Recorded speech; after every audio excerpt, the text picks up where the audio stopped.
People think like being a drag queen is like being a man in a dress. I'm not a man in a dress. I've been starting dancing when I was 10 years old in Haiti, my original country. And I went to the Dominican Republic. I went to study in Paris. And then I have a scholarship at the Ivy LA Dance Company in New York. And now I'm here to take that to the next level. Maybe movies, you never know. Yes. Now, as a singer, a dancer, and a performer, which particular art form do you enjoy the most? I mean, performing has been great for me.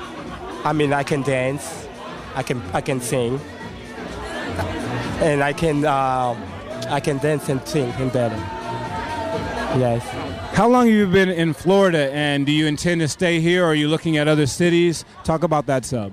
I mean, I started in New York like 10 years ago, and then when I moved here, that's when really make me, the next level, because in New York it's so competitive. So Miami give me the opportunity because there's not too many, I don't want to say that, great talent here, So that's why I'm here. This is my home. Yeah. Straight talk, we always want just to get straight talk from people about a number of different things, and it's somewhat of a personal question, but we just want you to give us the straight talk and elaborate on it however you feel comfortable. Obviously, being from Haiti, it's a country where the lifestyle that you've chosen isn't extremely popular, and there's a lot of adversity that people have suffered who have chosen that particular lifestyle. How has that been for you, and do you feel like that's something that's changing, or that is still equally as difficult as it was in years gone past? I mean, it used to be difficult for me, but now, since I've been performing in Miami, I have a lot of the Haitian community been watching me, and now I even went to Haiti to perform. I mean, I cannot perform in a club, but I can do like private party and stuff. Now people are more open-minded about it, because the way I take it to the next level, the way I proceed my art, and people, the Haitian community, they really appreciate it, and they've been supportive of me. Yeah. Well, we here at Straight Talk just want to thank you for taking the time to spend some time with us, and we wish you the best of success in your career. If someone was interested in following your career, what would be a web address or a phone number that they can contact your management and find out more about what you're doing and where you're performing? Yes, actually you can check me on MySpace, www.myspace.com, ebonyexcel.com, on Facebook. Actually, if you Google me, everything will just come out. I have like 2 singles playing around the world in the club. One called The Rhythm Gasm, and the next called Bitch Beware, which is I'm working on. And I have the next one coming up, which is when I do like single, like house single, I always like put my native Haitian singing in it. For example, I am a Ibo lele, lele lele, I am a Ibo lele, que des arrières, oh, que des arrières, que des arrières, oh, que des arrières, oh, que des arrières, que des arrières, I'm here to rescue me. Like I mix like the Haitian, and then one thing I want to thank all of you American people. Thank you for having me here. I'm so grateful that I can pursue my dream, because growing up in Haiti is not easy. People are calling me faggot all the time. That's what I've been living on. People calling me faggot because I was in the ballet school. They all do. So now I'm in the United States, I'm pursuing my dream, and I'm very, very happy and grateful about it. Thank you so much. You're very welcome. We congratulate you on that. And like we said, we wish you much success in the future of your career. I love Straight Talk TV. All we hear about Amsterdam is the legalization of marijuana, and that you can go there and purchase it, and people tend to think that that's all that's going on there, and obviously that's not the reality. So ladies, if you could share some things with people here in the United States about Amsterdam to help them become more aware of what's going on there and what the culture is about, other than just, we have marijuana legalized, what are some things you'd like to share with them? Well, first of all, Amsterdam is the capital of the Netherlands. A lot of people think that Amsterdam is the country, so I just wanted to share that with y'all. How about you, sir? So personally, everybody thinks that if you're from Amsterdam that you smoke, but we both don't smoke. I don't drink alcohol, But everybody thinks, oh, you're from Amsterdam, so you have to smoke, you have to party, you have to do this. That's not the thing Amsterdam's about. So, another question for you ladies.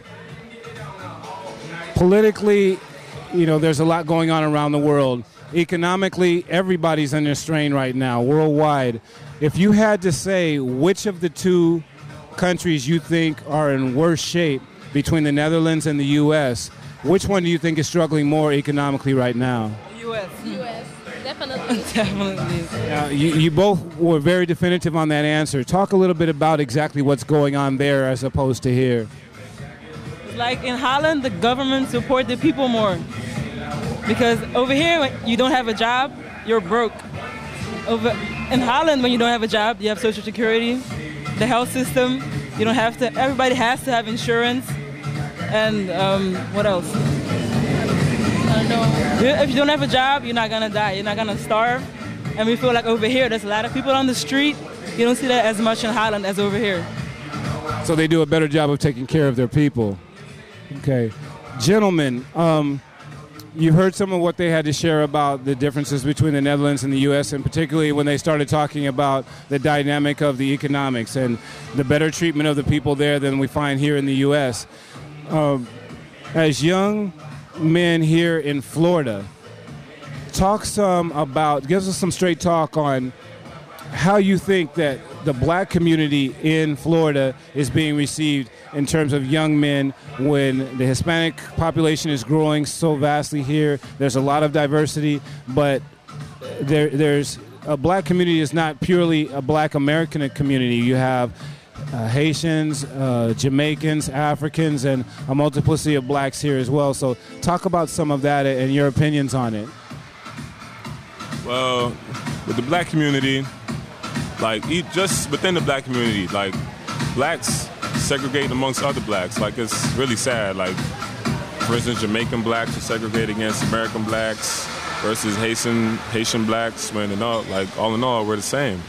We all go through the same struggles, and like in general, I feel like everything here is just very segregated. Like everybody just sticks with their own people. You know what I mean? Like no one is willing to go out on a limb and mingle with people from other races, other backgrounds, stuff like that. You know what I'm saying? Like in terms of everything, like even on a personal level, a friendship level, occupational level, like jobs.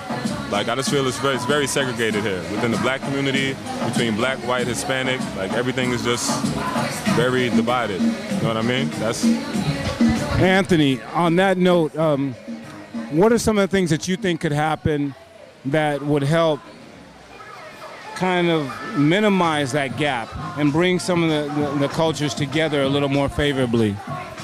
Honestly, in the past few months, I've been to at least 2 funerals, and I've seen a lot of close friends and family members pass away, and the key to bringing people together is love.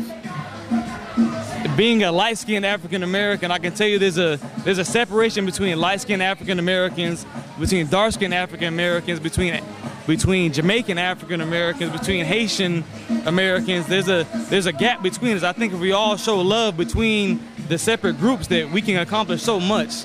You know, you see the whites, and it's whites, it's Hispanics, and then blacks are separated into all these different subgroups.